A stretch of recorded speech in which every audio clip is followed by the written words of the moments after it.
Hello, everybody. Welcome to the show. Hold on, I gotta make sure this microphone over here is turned down appropriately. Aziz is here drinking his LaCroix. Hello. What up, Aziz? How's it going, Mike? It's going okay. How are you doing, pal? I am not trying to start it off like this, but I'm not even going to say over it, but I am just barely getting over this weekend and dealing with that Lions loss in person. Oh. I'm not trying to. I'm not saying we have to turn it into that. Yeah. I'm just saying when you go there and it's all hype, the level of hype, the level of anticipation. What are you going to do if they back into a postseason game and they're just looking as bad as they're looking? Are you still going to face paint? It sucks because I have the ticket. It's a weird situation. I think I told you. I don't think we mentioned it on there. Yeah, it's a Christmas present. Yeah, I have a Christmas present. Hypothetically, if they have this home playoff game, I'll have the tickets. If they go and have the game, I'll paint the face. It's just gonna be a tough 4 weeks. We have to see how these 4 weeks go, I guess. But it was just such a shitty deal sitting there. And the funny thing was, and we don't have to talk 20 minutes about the Lions, but having them be up at halftime, yet it never felt like it was a fun game. Like, it never felt fun. No. I wasn't happy necessarily. It was just like, oh, well, they're winning. Yeah. At least. Yeah, they shouldn't have been, and they look like shit, and they'll probably get pounded this Saturday night. It was by Denver. All of it. It was so primed, man, too. Like, I know everyone knows this, and I know people have been to these games. We've seen it. But, like, when you're there, you would have talked to T-Roy about being in Green Bay. Yeah. But when you're there and, like, dude, in my hotel lobby, or were they shitty? Or no, everyone was cool. Yeah, you know what I said. I mean, they're having a dog shit year, so it's not like they can talk too much. Yeah, and I will say this: I said I don't know what they like. We were leading in the first half. Technically, we're going to have in the lead, so they couldn't say much, right? Even though because what was it 13-10? 13-10. Yeah. But like as the second half progressed, I don't know what they could have said to me because I'm sitting there just literally swearing up a storm, borderline throwing cups. Yeah. So I don't know whether they're going to lean over and be like, hey, not looking so good now. Yeah. I mean, I was yelling loudly at my seat. Well, so.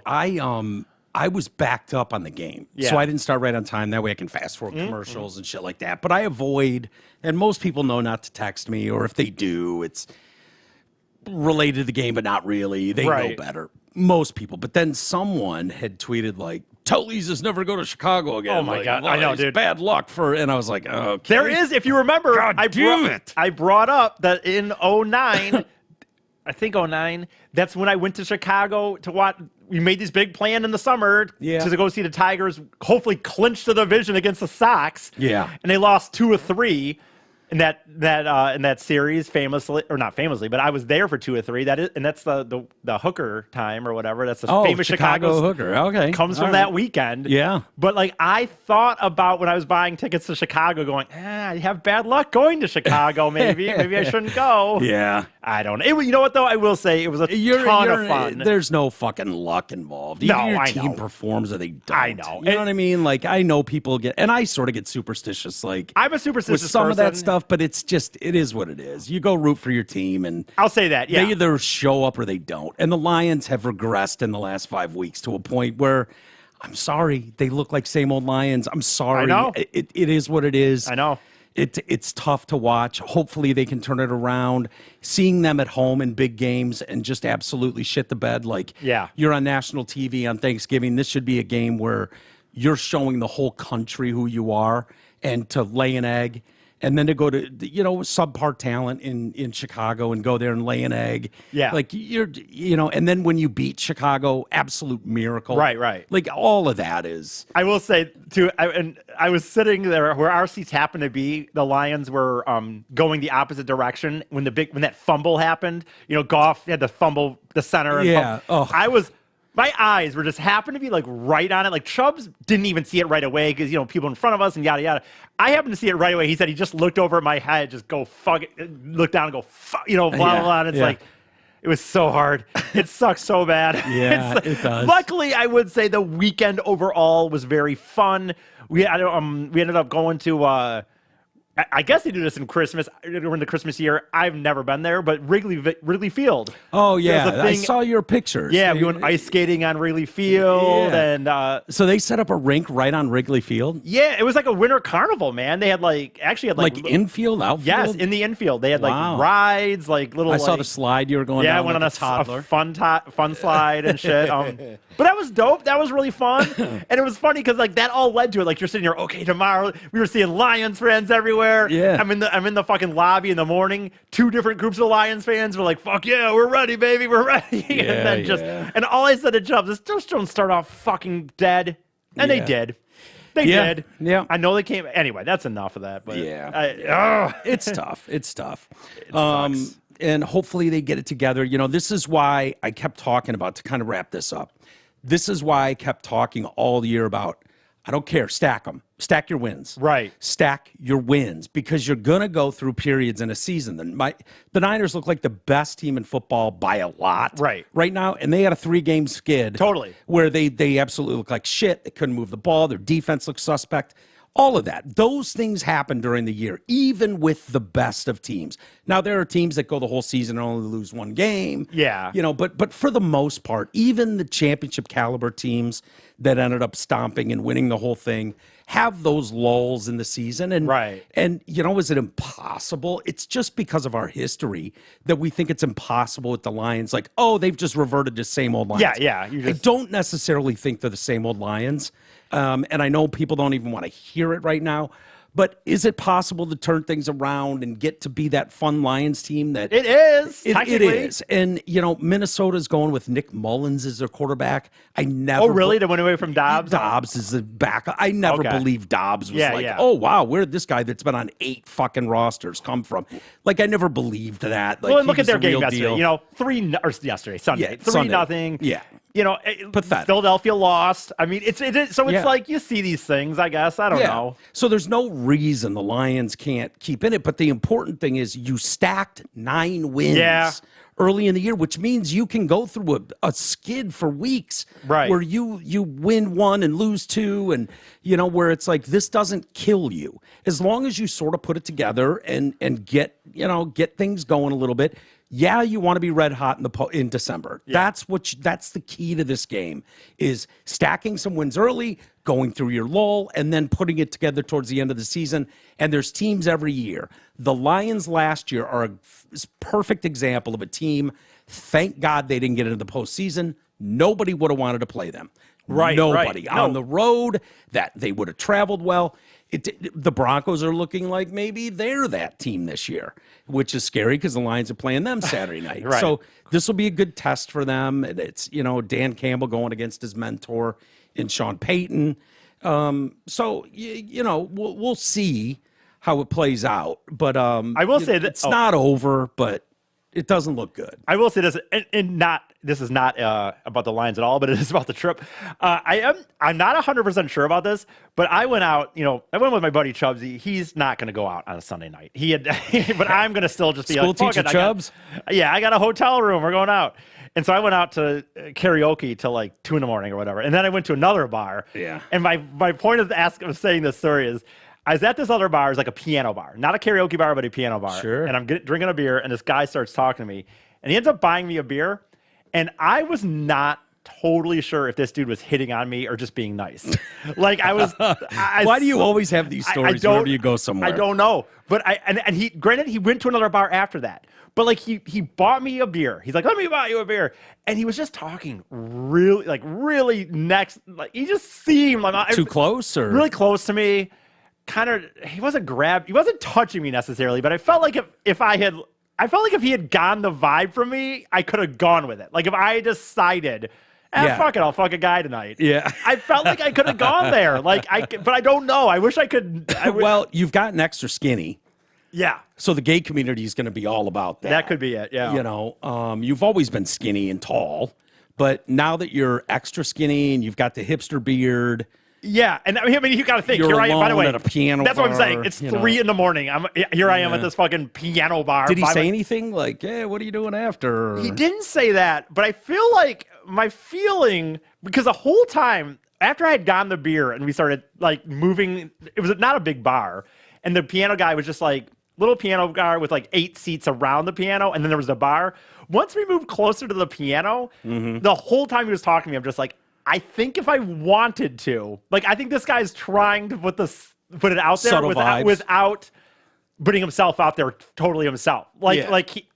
I could be wrong. Yeah. I'm not trying to be into myself. Like, oh, he wanted me. Yeah. I don't mean it like that, but like on the same end, you are right. Like I'm sitting in a bar at 2:30, like I said, 2:33 in the morning by myself. Yeah. I'm from out of town. I'm talking about I don't know. Were you talking about football or chicks or anything? We definitely weren't talking about chicks. We might have been talking about football, but definitely not chicks. But I don't know. I wish you didn't close. I didn't. No. Did you think about it at all? I don't know. I was sitting there really? like, I think this guy's hitting on me. Do you think you would have? No. With a dude? No. You're just not into dudes. I'm not into him, but yeah. But I felt like he was hitting on me. I could be wrong. I don't feel like people do that on a whim. You know what I mean? Like, I don't think it's like, well, I got enough drinks in me and I could be talked into it, or I could be, like, what the hell? Throw caution to the wind. Let's see what it's like. I feel like you either are, you're all in, or you're not. Maybe I'm wrong about that. What's funny about that, I know it's not the same, banging a guy versus banging a chick or whatever. No, I don't think it is. But my point is, it's weird that you can be, me and Chuck, because we don't hang out as often as we used to, just because we're both busier. But we were really kind of on this trip going down a lot of memory lane, and we were really going into the time I hooked up with that girl in Mackinac, this really large chick that like in the same room of all our. It was a whole story about anyway. But like this girl was really not attractive, and I understand that I'm me. I get it. Yeah. But like what do you consider yourself on a 1 to 10 scale? Well, back then I was better looking because I was younger, just in general. You know what I mean? So older means uglier. No, it's whatever. For most people. Yeah. All the guys can luckily get distinguished as girls just get, Yeah. Okay. Anyway. Yeah. No, I got you. Anyway. Hey, and your opinion's your opinion. You're entitled to it. No, I'm just fine. We all in general, I would say humans get older. Put yourself at? I always thought I think I was better looking than I ever did. But I didn't do good because I had no game, no confidence. Right. But regardless, if they just saw you standing I think back then I would say, I would go with at least a 6, maybe a 7. Okay. All right. Well. She was probably a 3. How big is big? We were trying to talk about how big this girl, because I'd forgotten. It's been so long. It was literally like 13 years ago. But I didn't know. I don't remember. I know she was not attractive. I know. And actually, there was a situation where we'd gone to Mackinac for my birthday. It was just a dumb thing because my birthday's in March, and we wanted to go to a small, dumb town and see what would happen. And what happened is what you think would happen. Nobody's fucking there. Yeah. There was only this girl at the bar. Nobody else. Well, you pulled the one I chick did out bring of there. her back. Although what ended up happening was my other friend stayed, and the bartender like warned her. He's like, dude, you got to tell your buddy he probably doesn't want to do that. She's kind of been around. Yeah. And eventually the bartender came back with my buddy to try to talk me out of doing anything. And I just insinuated that he was jealous. Yeah, sure. He wasn't looking out for it, but he saw it unfolding in front of him. Yeah. He saw what was going on. So my point of this whole story kind of is like, I don't think I would have, even me, I don't think I would have, I remember it being big enough that nobody else in the room wanted to hook up with her. But I did it because I was drunk. Yeah. And so when you ask, what drunk does. How much? You're right. I'm not saying you could go gay because you're drunk, but I mean, it certainly lends people to hooking up with people that it would not sober. 100%. So I wonder where the line goes. I mean, there's a lot of regret stories out there. Yeah. With people that have said things or done things that they wouldn't. Yeah. And guilty. Right. We all have those stories. 100%. So, but I don't know how many people have the going over the line to the gay thing. Like at least guy to guy. Yeah. I mean, girl to girl. I'm not trying to say that because of pornos. I just generally think girls to girls, there's more stories of, and that's not because we're sitting here like I said, oh, lesbian's hot. I just think that more often than not, two girls might. I think it's more accepted in society. It is. Like it's like guys look at it and go, hot, Right. Now there's levels of lesbian.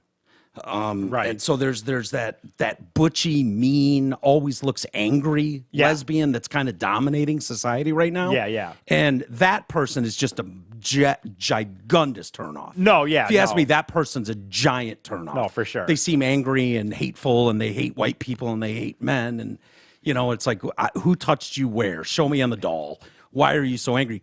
But the idea, and are you really a lesbian? Right.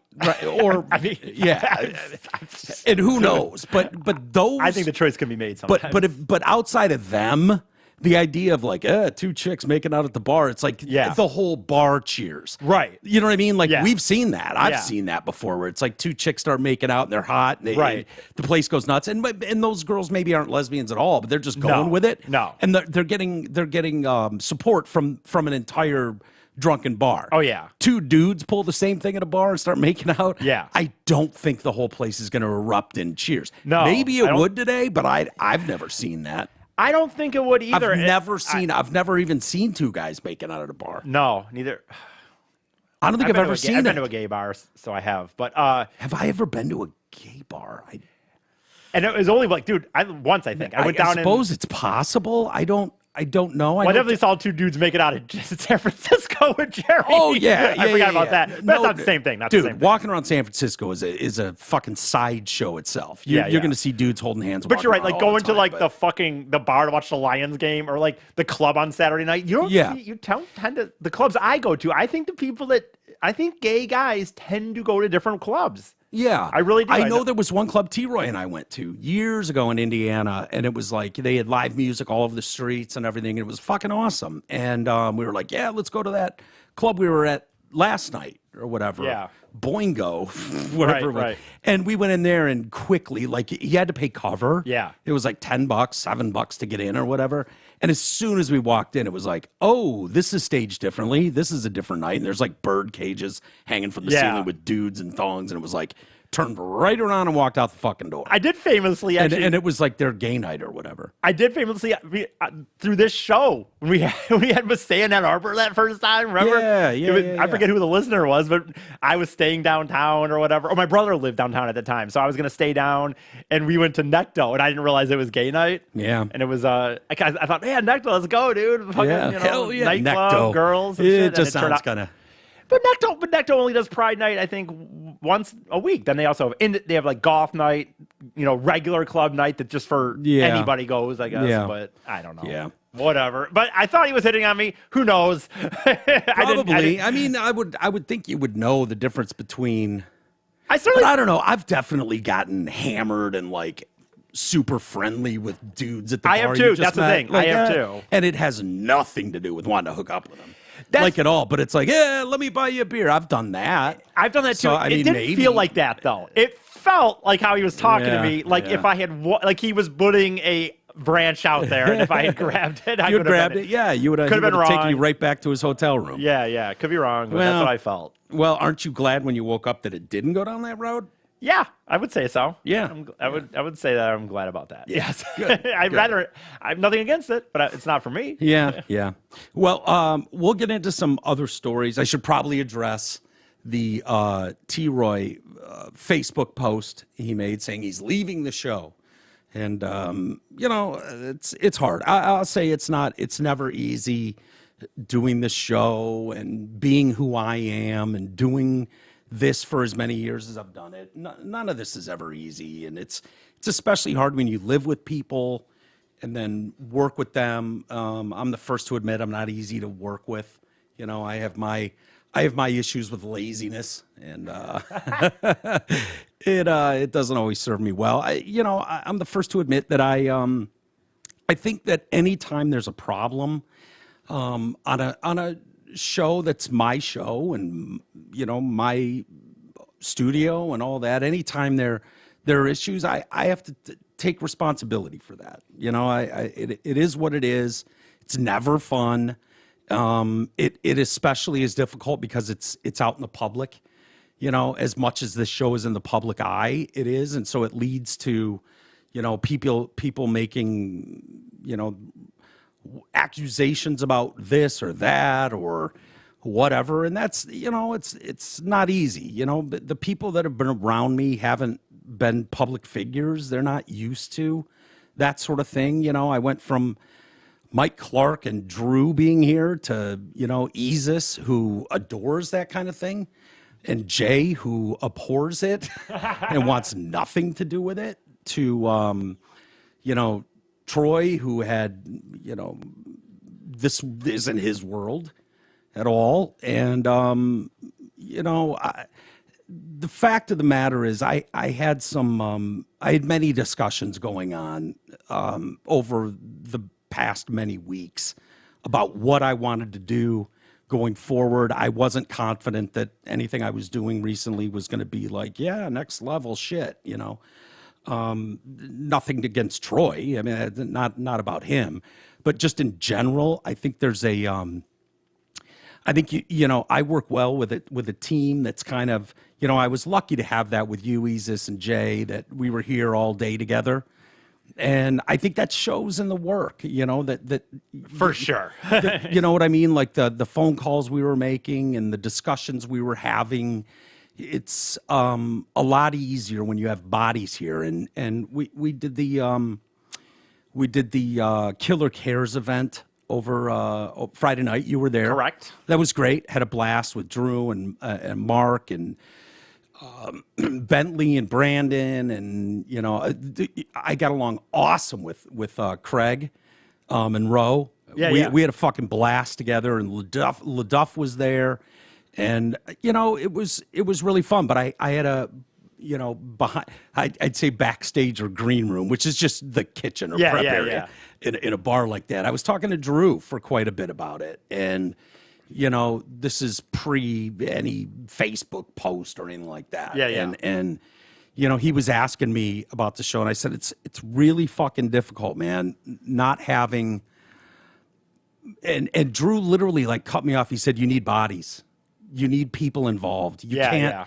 You just can't do it alone. You just can't. You can't just go and do something like that and expect to be doing anything high level without a proper team." And I knew that. And we had a good conversation about it. And, I was telling Drew that, I've been talking on the phone with some people, and there were plans getting set in place for the new year. That's the reality of it. And I've had a lot of people reach out to me, which is cool. And maybe some of those people will work too. Isis is always welcome. You just are. You're a good friend of mine, Isis. I respect you. You come with your own pitfalls. That goes without saying. And I welcome that. I like that. I like I consider both of us to be kind of Rolling Stones. I consider myself a Rolling Stone that does gather moss, in that we have a different outlook on things and what's important to us and what's, what we personally find, our responsibility level is much lower than most people's. We don't have kids that we're looking after, or,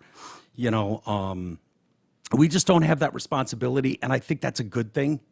I don't think everybody's meant to be, out there raising kids and, all that kind of stuff. And so that's, I don't know where you stand on it, E, but I'm really grateful that I don't have that. And at the end of the day, it's just kind of me. And I've found that that's really disturbing to a lot of people. That's not easy for everybody to comprehend, like this level of like Peter Pan type existence. I think that is the thing. I would say you're right. Over the years, I certainly got the moniker of my pan existence. But you seem happier than almost anyone I know. Right. Too. I would say I feel very happy. I was, not to just mention it to him again because we were with each other, but I was, a lot of talking this weekend with Chubbs, just because we're in the car together, and he's talking a little bit about, how I had a talk with this about another friend 2 years ago ish, where it's like they said like, oh, I kind of maybe envy a little of my lifestyle, little of the lifestyle where I'm going and doing all these things. But I always tell them, I said, like, everything has a positive and negative. And there's a lot of negative in my lifestyle that has let me do the life I want to live. Living at home still at fucking 40. Right. Never driving a new car, really. Never, having a lot of stability that I lack in most of my life. I mean, I've stabilized it a little more in the last few years. Like I'm finally out of debt completely. I've, done some things. But my point is, it's you got to want to do it for sure. Yeah. I don't regret doing it. But I do regularly myself go through small periods here and there where you look at, man, dude, would you want the other thing? The more stability, maybe a more. I wouldn't. I say to myself, I always come back to, I come back to all the time, if I stopped trying to do comedy and radio or podcasting or all the little things that I'm doing, I wouldn't be happier. I know that I wouldn't be. Yeah. I just know that I wouldn't be. Yeah. And so even though it's not perfect, I enjoy the path that I've followed. Yeah. Kind of what you're talking about. No, I agree babbling. wholeheartedly. And that it is a double-edged sword because you can also, especially around this time of year when families get together and you always kind of feel sort of black sheepish, where it's like, how are you doing? What are you doing? And, right. and it's like, well, I didn't show up with my kid and my wife or, and that sort of thing. And so there's definitely moments where you feel like, boy, I did this wrong. I should have just like buckled down and taken that seriously and done that, gone this road. And I mean, I remember right before I left on a trip last year to traveling around the country, I had the most money I'd ever had by far in my entire life. Yeah. I mean, I had like about $30,000, a brand, at that point, a van that was almost new, only 2 years old. And I really, literally a week before I left on a trip was still like, should I just get a fucking apartment or something? You know what I mean? Yeah, Finally sure. or get a condo. I could almost have borderline, not bought a condo, but like put a good down payment. A good down payment down and just work. And right into the last week before I left on that trip, I mean, 2 years in the making, and I still was like, no, I think that this will be better for you. I think you won't be happy if you don't do this. Yeah, and I think I stand we're by only that. Going to get older, and right. You're going to have that regret too, which a lot of people wouldn't understand, and I get that, and that's fair. Well, it's funny. My friend again said he's like, So when I told him about some plans I have where I think I'm going to go in the next few years, he's like, so you're really not planning on retirement. and my response to that was, I think I'm doing what people wish they did in retirement, and not everyone even does when they retire. Right. Even when people retire, they don't necessarily do the things they claim they're going to do for 20 years. Yes. And you know what's funny? He said that to his financial guy. He was talking at a little meeting about it. Again, who knows what's right or wrong, but his financial guy was even like, he's doing what you're saying you want to do in 20 years. Right. And doesn't mean it's right or wrong, but it's right for me. No, and the cool thing is you and I both acknowledge we don't know if it's right or wrong. Yeah. Honestly, people that I know that are married and kids and all that, and maybe they wouldn't trade that for the world. I believe Jay when he says that, for instance. Yeah, I do. Like that dude wanted that life when he was in high school. Mm-hmm. Like people that knew Jay in high school knew that he couldn't wait to get married and start a family and have kids.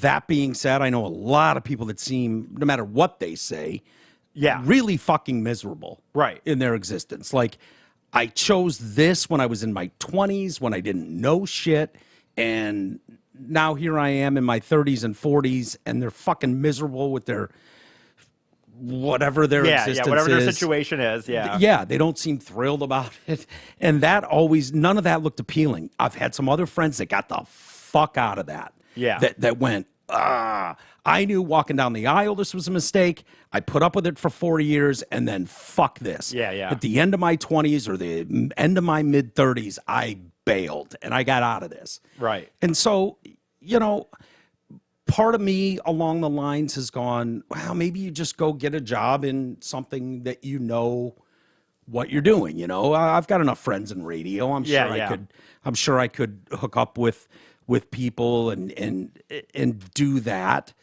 That hasn't seemed terribly appealing to me. There's a big difference between what I did the first 20 years of my career, where what it's like now, and what it's like now. It would be I mean, what's funny? It would be a 9 to 5 essentially in a sense. It'd be yes the radio and no. version of a 9 to 5, right?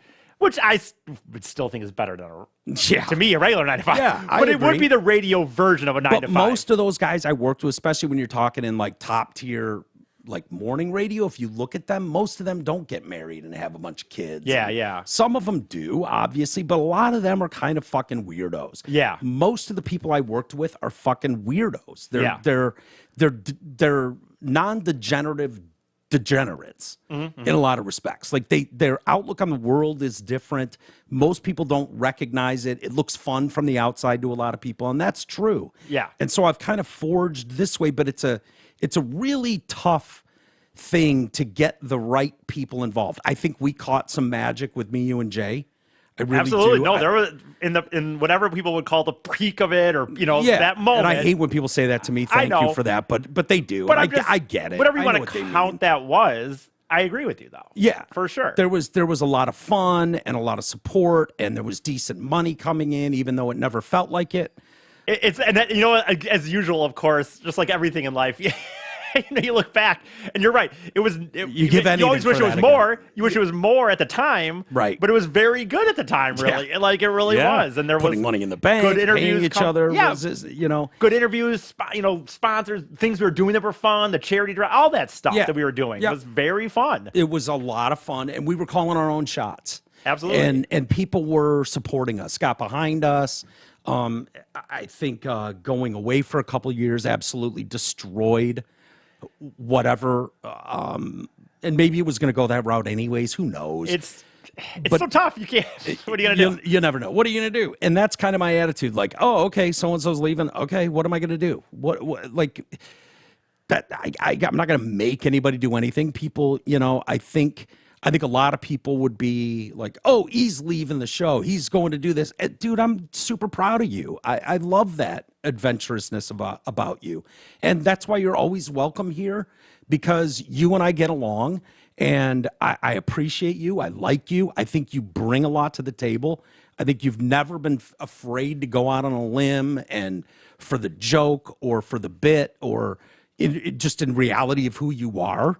And that's true from the minute I met you until this moment right now. And if that means you've got to go to Europe next year, or you've got to go work up in Mackinac, or you got to do comedy in every state, like, great. That's fucking awesome. And the door's always open for you here. Yeah, yeah. You know what I mean? Like, that's just the reality, because you're a friend of mine and you're someone I enjoy working with. Well, it's kind of crazy. And you're super non-judgmental, which is really big and important to me. It really is, man. It's shocking how little that's a rare, I'm not talking about myself, but I'm talking about you're one of those same people. You and me are people we judge, I always say, in the sense of like, for humor reasons on the show. Right. But in real life, you're not really judging people. I don't give a fuck. No. And yes, there's a bit on the show where it's like a judgmental nature of entertainment. And there's some truth to it. There's always some truth said in jest. Of course. But for the most part, I don't judge you. I don't look at you as like, oh, what a loser or what an idiot. Right. No, dude, you're one of the few people that I know is doing exactly what he wants to do all the time. And it's like,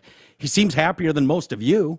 Well, I would say, and not, you don't have to turn into this, but none of the travel or the Mac, all that shit came from the self-worth I got from this show, to be honest with you. Yeah. From doing the internship to doing this podcast, that's what made me think I had enough confidence to do something that crazy. Yeah. That's the fact. That's the truth. If it weren't for that, I don't think it would have happened. I don't think that would have happened. No, probably not. Certainly not on that level. I mean, part of your traveling around involved listeners at every step. Exactly. You know what I mean? Exactly. Whether they were helping you along and following you. I mean, that's part of the fun of it. And it's funny when you talk about looking back on some of this. I will tell you, whether you're happy now, what do you feel, what real decisions you've made. I am, as you've already said, I am in my opinion, one of the more upbeat people you'll almost ever meet, for the most part. Yeah. But it's funny because even I, on a regular basis, have to go back and tell myself, dude, you got to, meet and hang out at a NASCAR race with Darren McCarty, and you got to shoot baskets on the fucking Palace car. Like, I still, though, regularly have to tell myself, to remind myself, because it's never quite hit the peak where I'm like, fully living on my own in a park. You know what I mean? It's just never quite hit financially where I wish it would get. Right. So I have to regularly remind myself, though, I got to do a lot of fucking cool things that nobody gets to do. Yeah. And people wish they would have done. Yeah. And that's my pay. In reality, a lot of it, I'm not saying I got money. Of course I got money at some point. But I mean, that has to count for the pay, too. Yeah. And absolutely. But it only counts if you someone like you or me really do count that towards it. I do. And some people 100%. couldn't live with that. The people that say, some people, even a few of my friends, have kind of been like, oh man, I wish I could do some of this stuff. I said, well, you'd have to be also remember that it comes with not necessarily a lot of stability financially, getting into relationships, getting into like relationships is a big one. There's a lot that's even me. Like, thank God I'm on mental health medication that makes my drive for that just null and void. Now, alcohol can change anything. Alcohol can make you think that. Right. If you're sober, it's like, it's non-existent. I don't care. And maybe that'll be a regret I have down the road. It's funny, like even when I mentioned the relationships, not to bring it up, like, but even me, who has a very hard time, and lots of setbacks. I have had a few relationships that have absolutely. I had a major friendship this summer that got blown up essentially because I do podcasting. Yeah, a really. I've had multiple, dude. Yeah, so it's multiple. Like, that comes with it. Yeah, that comes with it. And there's something to. It's really weird to me. It doesn't make a lot of sense to me, but it's a fact that people can start out listening to you. Like maybe you meet someone and then they listen to what you do and they love it and they're like, first. Oh my God, at first. Key phrase. At first. It seems so cool. It seems, yeah. Wow, people like listening to you, and oh my God, oh, you're a cult leader, whatever stupid shit it may be. And then you start getting serious with them, and immediately you see this is going to be a problem. Yeah. It's happened with multiple people, and it makes you not even want to do it because nobody says they're going to be like that. Nobody says they're going to be like, I would never be that person. Everybody says that. I would never. Oh my God, that's what you do for a living. That's who you are. Yeah, Why?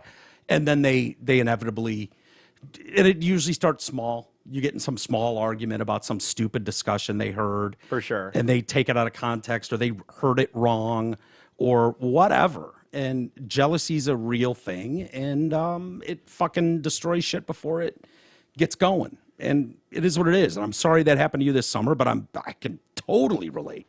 It was a bummer. But like that was it's funny in that situation, it was just a friendship. This wasn't even a relationship, but a friendship that I really enjoyed. Yeah. And it just blew up. And I never felt like I was able to even fucking tell my side of it almost. It was just like it's a weird thing. Thrown in my face. It's a weird thing. Yeah. Doing this and speaking, it takes probably a sort of crazy person or strange person to want to speak to strangers about your world and what you do and give and I always say too, it's funny because like I've never considered myself the most confident person in a lot of respects, but I always say like you have to be somewhat confident that even if you don't realize it, enough confidence that you believe you're deserving of people listening to you or paying to hear you entertain them. Right. There's a level of arrogance and some confidence that even if I don't think I have it, I must. Yeah. Because I think that I believe that I don't think I'm the best. I'm not saying I'm fucking, the best broadcaster of all time, but I think I'm better than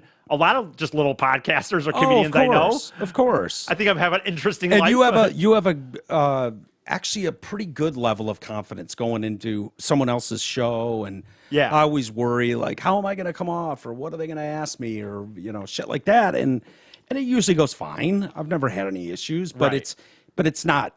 I don't even think you consider that. I think you go in and you're like, well, here I am. I do what I do, and if you like it, you like it. If you don't, fuck off. Right. Like, and I think that's close. That's almost the attitude you have to have, though. Like, but I think when I look at people that have outrageous personalities that are colorful and wild, they don't appeal to everybody. Yeah. But the ones that get it.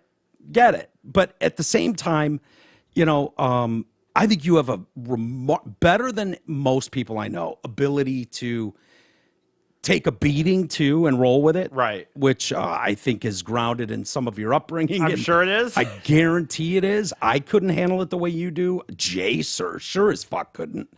No way could Jay take the beating you took, or Troy.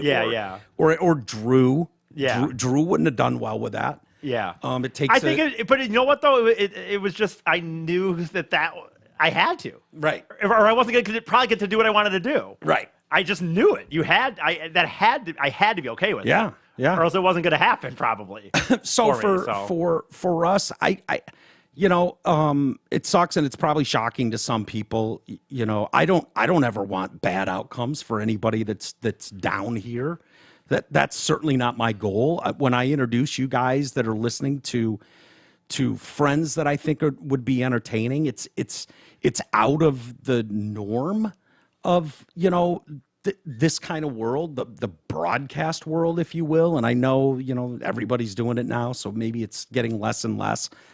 But you guys have all done a great job of going with me when I go. I'm bringing someone down on the microphone that I think you guys will like, And that's all I know. That's all I can do is go. Yeah. I think this person you'll find interesting. I don't know that I would have, thrown a post out there like, I'm done.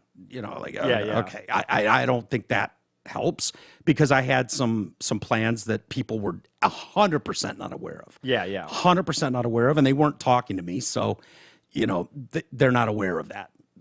And they included whoever's in my orbit, and those plans don't stop. There's anytime you get into the holiday season, it's impossible. It's just we'll deal with this in the new year. We'll you're definitely in that part in that tough. and it's good. I'm getting out of here in a couple days, and I'm going to California, and I can't be more excited. I'm looking forward to it more and more every minute of every day. Like, I need to get the fuck out of here and plant my feet back here when I come back and go forward. And I've got some people involved that we're working out the final details of all that. And that was planned long ago. That was coming one way or another. I probably stalled it longer than I should have. Just, pure laziness, shitty person I am. Worriness to move. I mean, it's always hard. It's hard when even if you think you're making the right decision, it's impossible to know though. The right decision, man. Even like when I moved from Holland to here, or my sister just recently left her job, and we had this whole talk about whether she should do it or not. And it was like, I told her, I'm like, dude, the right decision is not, you just assume the right decision is always going to feel 100% good. And it doesn't. That's a great point. Because more often than not, doesn't. You know what, dude? You're so right. That's profound for you. Thank you. Because that's what I've been struggling with. It's like, oh God, do I really want to upend what I'm doing? And it upends so much more than just this. Yeah. Right? This is my home. This is my livelihood. This is my existence. And it's like, you never know, first off, how things are going to play out. You just don't. You never know how your audience is going to respond to people. You never know how this is going to affect your daily existence. You never know if people are really who you think they are. And people change when you put a microphone in their face. They just fucking do. That's just a reality. And so it's like, okay, what have you started that now you're in? And so that is hard. And that change is, while it's hard for you, it's fucking really hard for me. I have very, very much issues with myself. If you think I'm a piece of shit, trust me. You don't think you're nearly, what you think of me is half what I think of myself. Okay? I'm on medication for it. I've seen therapists for it. I struggle with it every day. I don't know why I bury my head in the sand with shit. I'm not trying to make excuses for it. And some people tell me just, fuck you, you're a, whatever. I don't know why I am how I am. I've been like this my whole life. It's all I know. It's not an excuse. It's just my reality. It is what it is. I'm grateful for everybody reaching out. And, I got a wonderful call from Travis the other night, and it meant a lot to me because he cares about Troy. Yeah. And he cares about me. And, he just wanted to make sure everything was all right. And if there's anything you need, and those calls mean the world in that moment, when you're, when you don't know what the future holds, when you don't know how things are going to play out, when you don't know if you feel at your safest or you feel at your most vulnerable, those things where it's like, there's a few listeners who reached out to me and thankfully didn't do it on Facebook. Right. I don't post my existence on Facebook, believe it or not. I hear it's a necessary fucking evil that I hate. Yeah. You're not going to hear from me on fucking Facebook usually. Yeah. People come here and I can explain where I'm coming from and how I feel. Yep. That's how I feel. And I'll do as least as possible on shit like social media because it's too easy to twist and fucking take something out of context, take a word out of this, read into that. Yeah. And it's not how I do things. It's just not. And so for the fucking people that reached out to me personally and texted me or DM'd me or emailed me even, you people matter. You mean a lot to me. It means a lot that you care and your support. Hey man, whatever steps you take next, I'll be there for. This is the most honest show out there, and we know it, we love it, and I know that it's not easy. It's not fucking easy to pick up and go, oh yeah, fuck this guy and fuck that guy, and here's a new guy.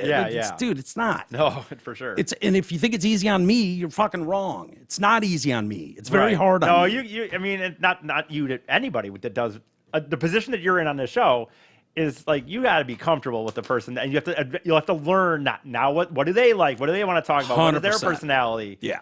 What sets them off? What makes them not react like they should? What makes them comfortable? What makes them uncomfortable? What makes them, do their best, shine their most? Yeah. I'm constantly looking for things like, how do I make this person look better to the audience? Right. I don't give a shit about myself. My personality comes through. Yeah. Most of you people know me out there. But when I bring someone like Easus in, or Jay, or T, or anybody else in the future, it's a matter of, how do I make these people shine the most that they can, get the most out of them, so that the audience recognizes there's a reason Mike brought these people into our little fucking world, our little orbit. And I'm appreciative of all of them. Some of them I'd like to shoot in the fucking face. All right? And Easus probably knows who I'm talking about. Some of them I'd like to fucking kill. But most of them, like 99% of them, are just good people trying to help out. Yeah. And for whatever reason, whether it's financial or it's time or it's, they got a new girlfriend and now they've gotten responsibilities. It could be any, reason. Myriad reasons? Myriad reasons, if you will. There's myriad reasons why things work or don't work or, whatever. But it doesn't, I come down here. I'm not nervous when I'm down here, and I, wanted you here today, E, and it takes me a couple days sometimes to process what's going on. And, I'm sure. And for sure. That's how I am. I'm sure you guys have gotten used to it over the years. Yeah. I don't deal with. I think you're getting better, to be honest with you, though, and being a little more about heading things up a little more. I think if this had been a few years ago, I think we wouldn't have been you wouldn't have done anything for a week. Yeah, at least, maybe. Even with you leaving, I think you would have just left. Yeah, probably. To be honest with you, no offense, I'm not trying to say that in a mean way. I think at least at a minimum, coming out and doing at least this, because you're about to go away for 3 weeks. So I think it would be very easy to be like, I'm going to go away for 3 weeks and 2 days. Yeah, I'll just deal with this in the new year. Yeah.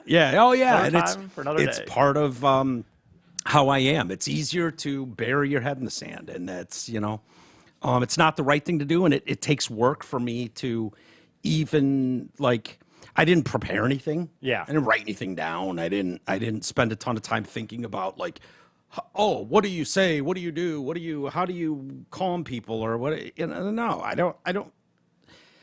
But you're 100% right. I probably would have just said, fuck it, we'll pick it up in the new year. Yeah, and just it'll be fine.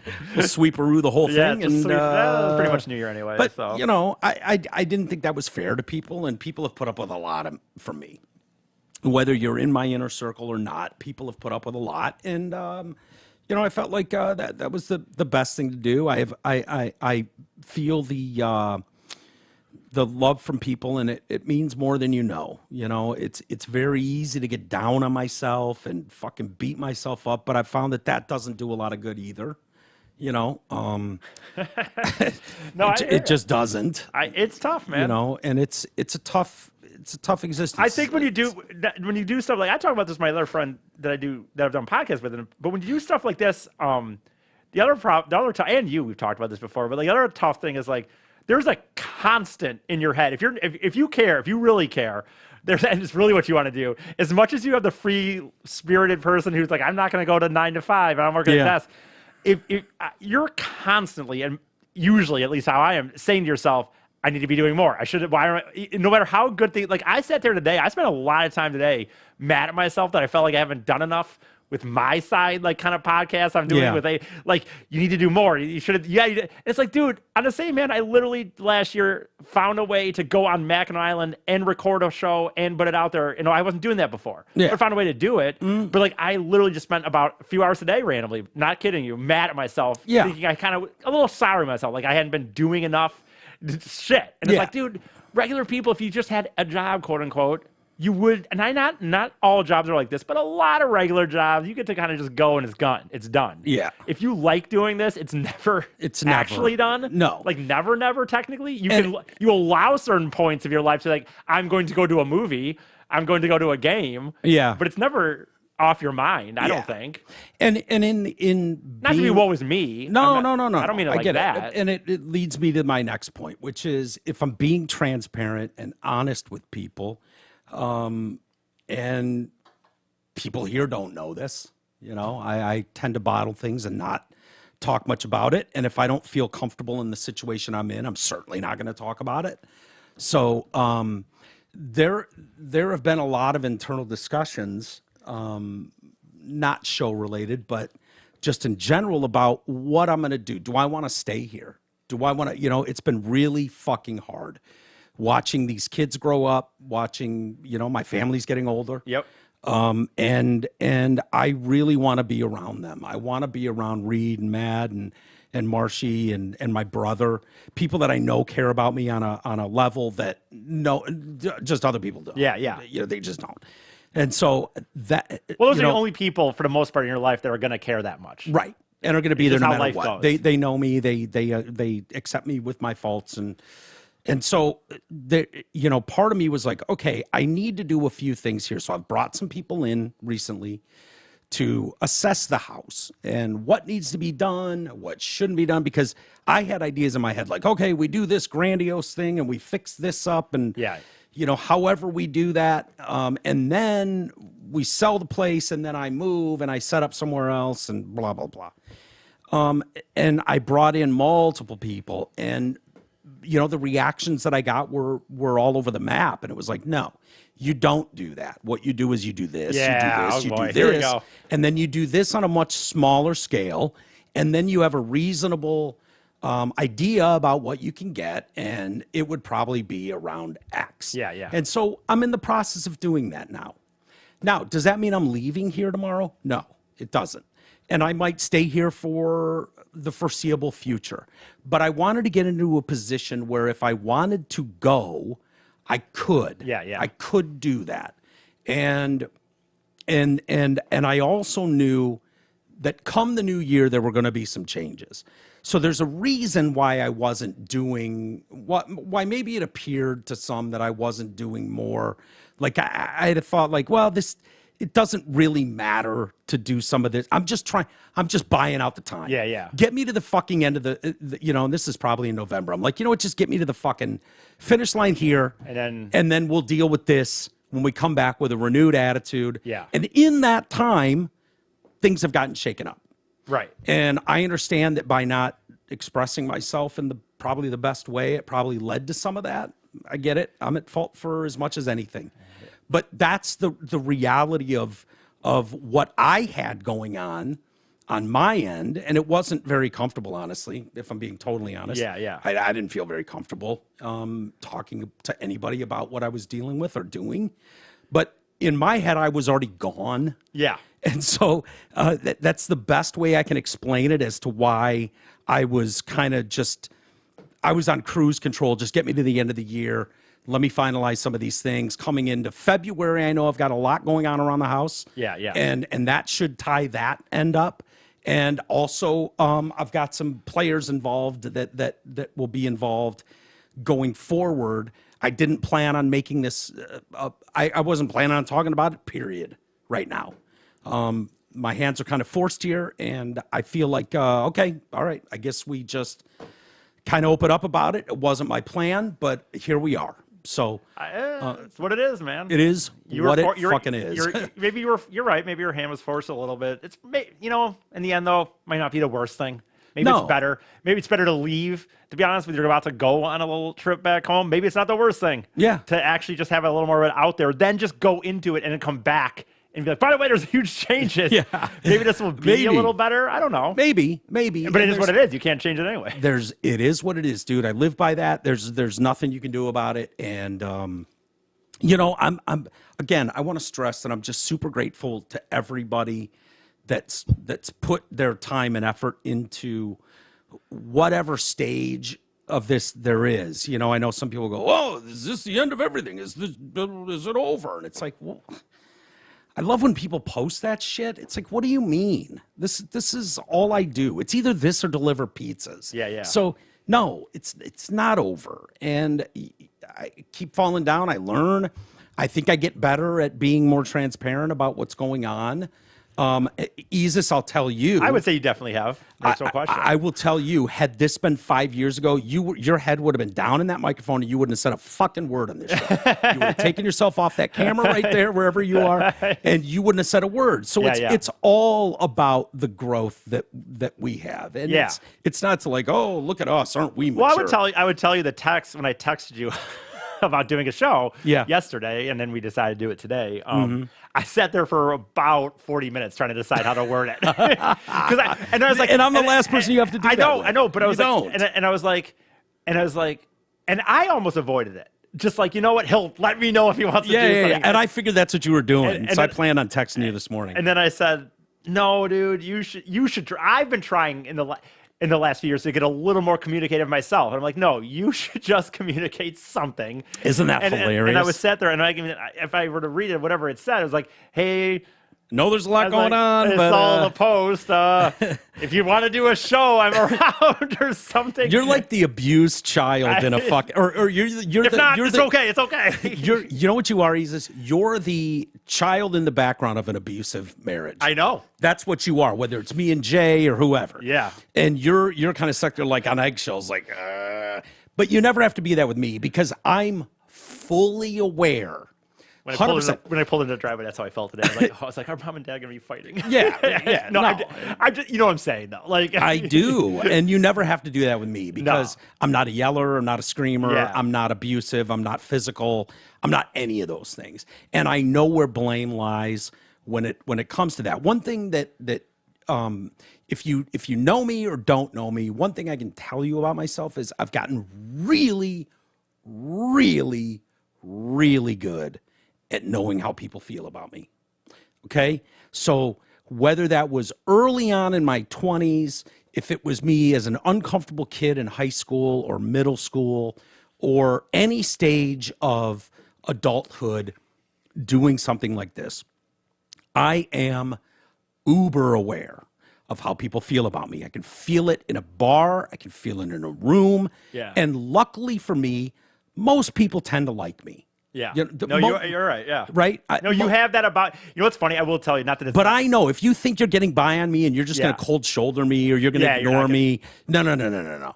I am way too fucking aware of exactly how you feel about me. Yeah. That's fair. That is not lost on me ever. And it's a defense that I've honed. It's something that that I know when I say something, if I say something wrong with the sweetest of intentions, and I say the wrong fucking thing in certain people's company, and that girl over there responds and didn't like it, and I can tell she's soured on it and thinks I'm a fucking asshole. Yeah. I know it. Yeah. I know it. I'm not oblivious to that.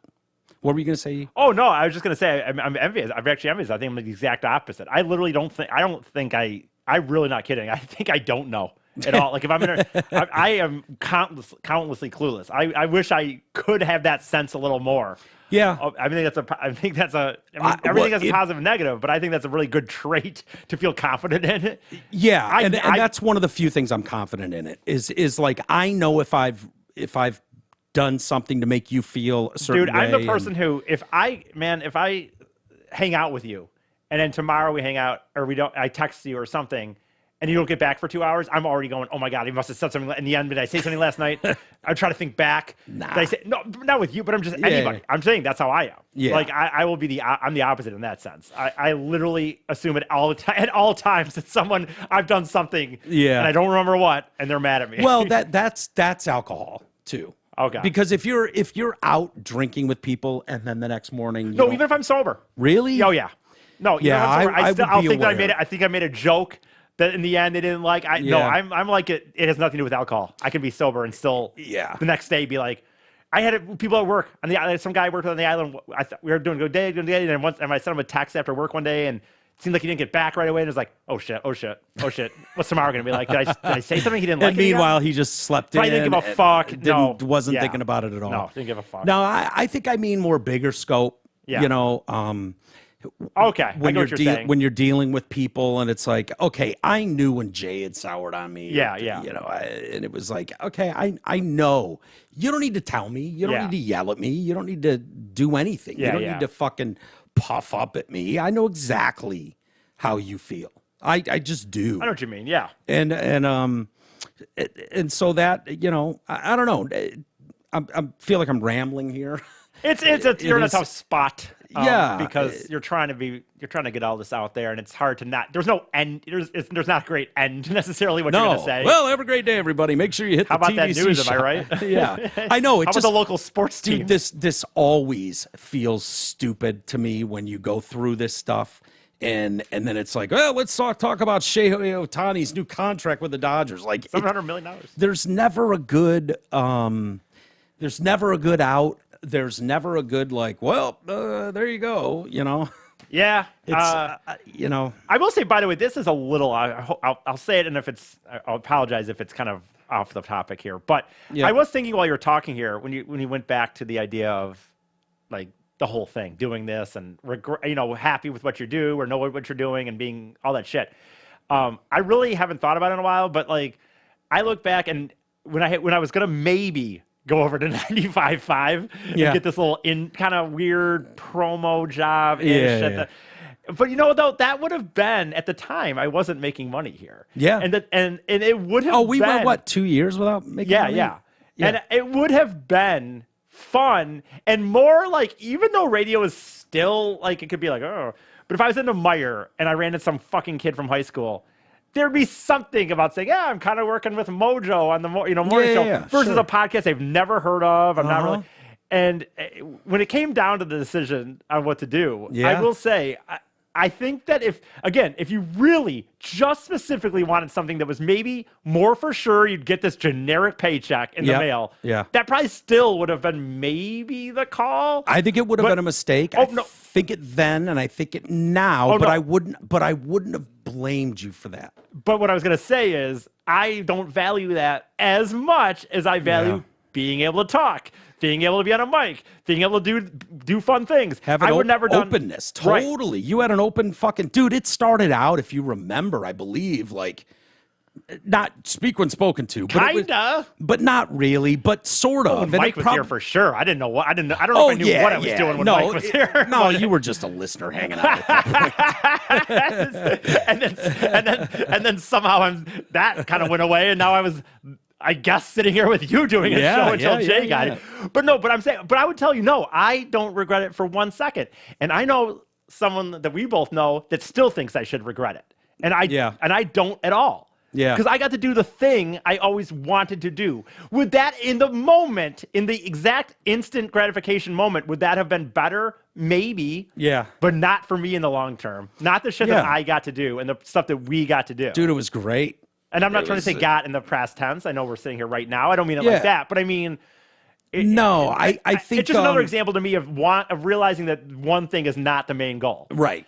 And I was glad I kind of did a little, for the first time in my life, tested some waters that kind of maybe helped push me get to a place. Yeah. That's what pushed me to get a little money here finally. Yeah. I think, but... No, I think, I don't remember exactly how that played out. Maybe. I think it did. Maybe. Or it helped it finally get there, maybe. Yeah, that could be. I'm sure it would have happened Very well could soon, be. Eventually, but whatever. And Jay was better at that shit than me, like realizing, okay, we need to, if we're going to keep this whatever circus going, we're going to have to But I wouldn't go, do but this or but that. looking at this now, this many years later, I would have told myself to not do it. I would have told. I'm glad. Certainly wouldn't have done the charity shit you did. None of that. You wouldn't have gone to San Francisco, Florida. No, it would have been corny radio. Yeah, it would have been corny radio. It would have been, like I said, it would have been on the surface. You would have gotten a paycheck that said 95.5 Mojo in the morning, and that would have seemed cool.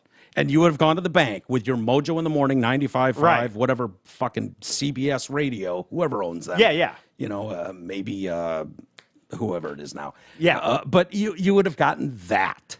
And it would have been cool for a little bit, I think. Yeah. But you wouldn't have been doing this kind of R-rated stuff at all. No. And it's not for everybody. I get it. And you were the perfect third for what was going on. Yeah. And I didn't mean to bring it back to me by any means. I was just, as we were talking, it did strike my head. That was another example to me of, in the end, being happier with what maybe wasn't, at the I'm happier with that decision, and I actually know people that get to disagree with that to this day. So, they can do that all they want. They didn't live it, and they didn't have that opportunity. Well, they didn't have the goals that I had. No, all the goals I had. I always told people that when people got really hard on me about like whether I was making money or whether I was on the show, whatever that was, I said, look, my only actual goal was to be on the mic of a talk show that I enjoyed doing. Yeah. The goal wasn't any of this other shit. Yeah. And that's what I got to do. That's hard for people to understand. Yeah, I know. It is. And it's I lived out foreign the to a lot of absolute people. goal. The absolute childhood goal. And I think it's played out for you, and it still plays out for you. It does. In your benefit. Anyway, I didn't mean to necessarily turn it this way. You didn't do anything. It was the thought I had. I think it's true. And, there's... Lastly, I'll say there's no guarantees on anything we're doing. There's no guarantees that there will be an audience. There's no guarantees that there will be support. And believe me, you need it. Yeah. Without the support of people, even as much as $5, $10 a month to a members area, radiofor1.com, join the Patreon thing. Without that, there is zero, because getting support from sponsors becomes few and far between. The more and more shit is out there, and it really does become your world and whoever supports it. I think it's all about making a game. It's all about, the game is now all about becoming like essentially an indie band. Yeah. That if you can just get, you don't need 1 million listeners. Nope. You can get, fucking 10,000 people that are all willing to pay you some money. Yeah. It's as good as that. And maybe more than that. I'm not saying, a number. If you can get 10% of your audience to give you $5-10 a month, you can make it. Yeah. You can do stuff, and it's like, hey, if you know. This is our little thing, and we're doing it, and hopefully it grows, and hopefully more people get involved. I think it's important, and where I'm going looking forward is there is going to be a little more diversity, and I hate that word. But as far as opinions and attitudes, like this? Black Santa in a wheelchair. He's right there. Oh, I fucking forgot. That I think is important, for the discussion. And that's all I'll say right now about it. What are you going to say? I forgot this, dude. When I was at the McDonald's the other day when we were driving, we were going back, I saw this. What is it? Oh, Black Santa standing up. But that was at the Michigan City, Indiana. That was in their McDonald's. Holding? Oh, a blanket? I guess. That is a black-ass Santa, man. I literally only took that because of you. So that's excellent. I love it. Anyway, I know that just kind of broke. Yeah, Black Santa in a wheelchair. He's my favorite. In fact, we got an email about it. Why don't we go on that? There you go. Why don't we go out on that? Not a boner ad, Black Santa in a wheelchair. Dear Michael and T. Roy. Well, I'll just read this. Oh, boy. This is obviously sent a couple days ago. What up, fags? I don't know how appropriate that is, but I have 4 daughters, 13, 9, 8, and 5. Jesus Christ, 4 daughters, 13, 9, 8, and 5. Do you know how many dicks this dude's going to be swatting away for the remainder of his life? Starting in like a week. Yeah. He's going to be starting to swat dicks. And then when you get that 9, 8, and 5-year-old in the mix, oh, jeez, it's going to be he better learn Kung Fu. He's going to have, it's just going to be a that constant. That would be hard, man. Just keeping dicks out of the mix. How do you do it? That'd be so weird. Oh. Can you? Do you think he was trying for all girls too? I don't know, but I do have this question. If you're a dad, can you acknowledge if you have a hot daughter? If your daughter's hot, yeah, I think so. Can you be like, damn, she's attractive? Yeah, I look at Mad Dog now and I go, she's going to be a problem. Okay, because she's going to be hot. Okay. Now I'm not her dad. Yeah. But I can just tell she's going to be skinny. She's going to be tall like her mom, and she's going to be hot. Yeah. It is what it is. Now, it doesn't mean I want to bang her, right? By any stretch. I gotcha. But you just know there's going to be dicks coming hard and fast. And then if she's ugly, are you happy that she's ugly? I don't think you're happy if your kid's ugly. I don't. But I think you'd rather middle of the road. You don't want her to be hot. You don't want her to be ugly. I think you want late hotness. There you go. You know what I mean? You want hotness after high school. You want her breakthrough in college, like, oh wow, look what she blossomed into, and she's gotten a little look at the world. If you've got one that's like, oh fuck, she's already the hottest girl in class, and she's in 3rd grade. Oh boy, real problem. Oh boy, big problem. But if you got dudes, you clear sailing. They're going to be a mess in other ways. But I've often thought about 4 daughters. Yeah. It'd be interesting, man. Yeah. I've just often thought about it. Like, what do you? Well, because you know that every guy that's like, "Hi, Mr. Jones, I'm here to take your daughter on a date." Like that he's worked up the mustard to tell you, "I'm just looking to take your daughter out to dinner, and then we'll be home by 10." Right. Meanwhile, he's desperately trying to figure out a way to fucking get a hold of that ass. Exactly. You know what I mean? It's crazy. Get in there, like, and dads, they've been through that. They know. They're looking at that punk ass like, dude, I know what your end game is. It's not to spend money you don't really have on dinner for her. Yeah. That's not your end game. That's your in. I will say this, though. I always would think I'd like to be the person, if I was a dad. I guess I don't know how this situation will Kaylee work out. She has a mom and dad. She doesn't really need me being that dude. Yeah, she's got a mom with nice titties and tall and skinny. So there's that. True. You know what I mean? Yeah, that's true. And she's got a little bit, I mean, it might be like downsy, but she's got a touch of NFL quarterback in her. So there's that aspect. I would always think that you'd want to, if I was going to be a father, I would like to draw that line of like, not like you don't care, but not be the dude who's sitting with the shot, cleaning the shotgun. When they're like, I always think that guy's so douchey. Guy. Yeah, he is. Like, but you got to be in between there. You don't. But I feel for that guy because he's just trying to protect what's his. Yeah, he's got a short window to keep her pants on her. Well, is his only goal to keep the pants on while she's in high school, or I mean? No, I think if you ask those guys, they want to keep the pants on forever. It's just not realistic. It's not reality. But anyway. Sorry, back to dad with 4 girls. Yeah. Jeez. I have 4 daughters. The 9, 8, and 5-year-olds still believe in the fat perv that wants kids to sit on his lap. I think he's talking about Santa. Yes, I would assume. Is that normal, 9, 8, and 5? I think the 9-year-old and the 8-year-old are flirting and are like, they're hanging on. They're hanging on to the magic. I wonder if it depends on if they really believe or I don't remember what. I know Marshall last year at 7 asked my dad. Like, is Santa real? He said, I have something I want to ask you, Dad. And G Money was like, okay, ask me anything. He says, is Santa real? And G just went, look, listen. Oh, boy. G says, if you really want to know, I'll tell you. I'll tell you. If you don't want to know. But you really need to think about this. Do you really want to know? Which should be enough of an indication that this is all bullshit. If you think about it, 100%. But he's 7, so he's semi-retarded. So Marshall sat there, she said, sat in his car seat at the time and was just like, nah. I don't think I want to know. She's like, very good. Ask me anything you want, anytime you want. Because once one pillar goes down, they all go down. You can't have the Tooth Fairy and the Easter Bunny still hanging out when Santa goes down. So I do remember pretending a little more for my sister's sake, like kind of like. I rooted for the neighborhood. I was the kid that found out and told everyone. Gotcha. And, my family remembers this. I somehow blocked this out. Okay. But they said, you found out from older kids, and then you blabbed. And then other parents were all pissed off and apparently came to my mom, and we're like, dude, like first grade, and like, really, you fucking asshole, your kid told my kid. Someone's gonna tell some kid something. Apparently it was way too young. And I figured it out early. Yeah. And I will say 1 year too, we found the presents. Like, we legit didn't know where they were. And 1 year we did find them, and I didn't like it as much. No. In the end, dude, you think you're gonna like it, and so I didn't. I figured it out, and it was a total I didn't look for him after that. Ruined everything when I found out, because then I knew my parents were buying it. Yeah. And it didn't have the wait, elves didn't build this, and I didn't get these dropped off for free. Well, not just that, but I felt greedy and shitty. Like, I'm asking for all this stuff without a care in the world. Well, not just that, but I actually found myself legit not liking the surprise. Like, I didn't look for the presents after the year I found them anymore. Even though I knew they were around, I stopped looking even then because I didn't. It's a bummer. And actually, I will say, I don't know if I ever told this on the show or not. I probably did at one point. But I remember I was a real brat, and I hated being babysitters, like hated fucking babysitters. Unlike you, I did not. Yeah, I got under the bra titty.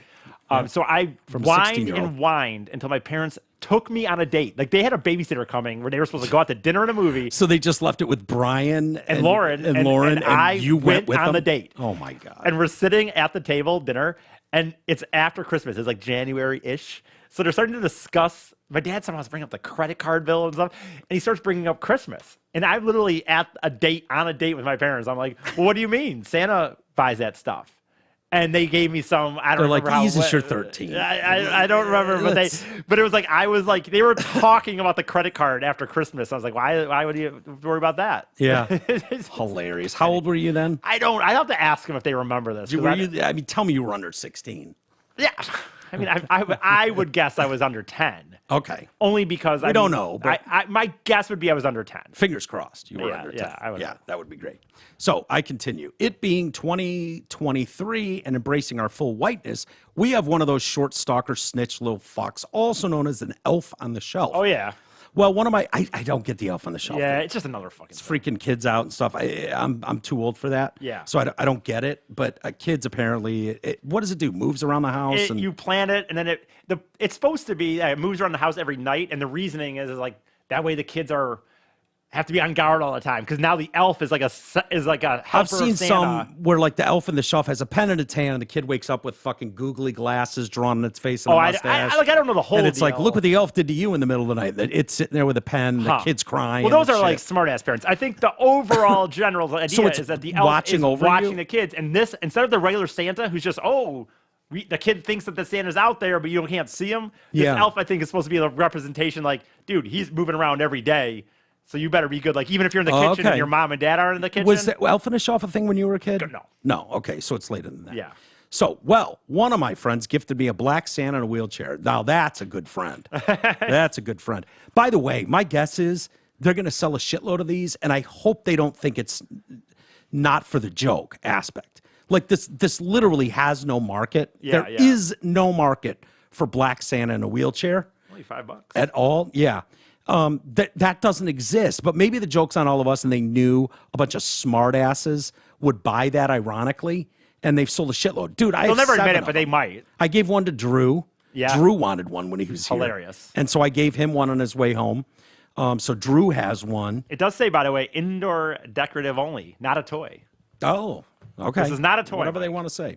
So, my 8-year-old sees it and asks, is that Holly's new friend? So I'm assuming Holly is... the elf on the shelf. So do you name the elf on the shelf? I don't know. In my fucked up head, I thought it was a good idea to tell them, his name's Lamont. Okay, I didn't realize people were picking up on that. That I was saying Lamont all the time whenever a black guy was involved in a story. Yeah, boy. I got to watch what I say sometimes. But Lamont just is the perfect name. You know what I mean? It's just a great name. People know. Yeah, his name's Lamont. He doesn't do anything but just sit in his chair while Holly has to push him around. Now every night, Holly and Lamont get into fun hijinks. Tonight, Holly is coloring a bunch of bananas while Lamont wheels away with one. Oh, boy. Oh, boy. See, you got the black guy wheeling around with bananas. That's not lost Not on an me. eggplant? Yeah, an eggplant would be cool. Yeah. Let me know if you guys think of anything else fun for the two of them to get into. I'm thinking tomorrow night, Lamont is drinking a 40 and Holly has a black eye. That's not bad. Scotch or what is it? Malt liquor? Malt liquor. Yeah. Maybe? Enjoying the shows lately. Goodbye, B-U-Y. Tell E to eat a dry stalk. Haven't heard that in a while. Yes, sir. Yeah, I don't know. Yeah. I don't know much about it. I just know that it is a thing. I don't know much about it. Yeah. Well, I think you could sit this broad, if it's a chick, on Santa's lap, bend it over. I mean, you're talking about 8, 9-year-olds, 5-year-olds. They won't know, right? Yeah, I don't know. You could bring Santa with the present in his hand down over the lap like Dick in a box. You know what I mean? I don't have any ideas off the top of my head. Yeah, it's hard because I'm not a kid and I don't have any kids, so I get in trouble every time I'm with them because I'm constantly saying stuff that is really over the line. But I'm fully aware that it's blown right over their head. They don't know. Of course. They don't fucking get it.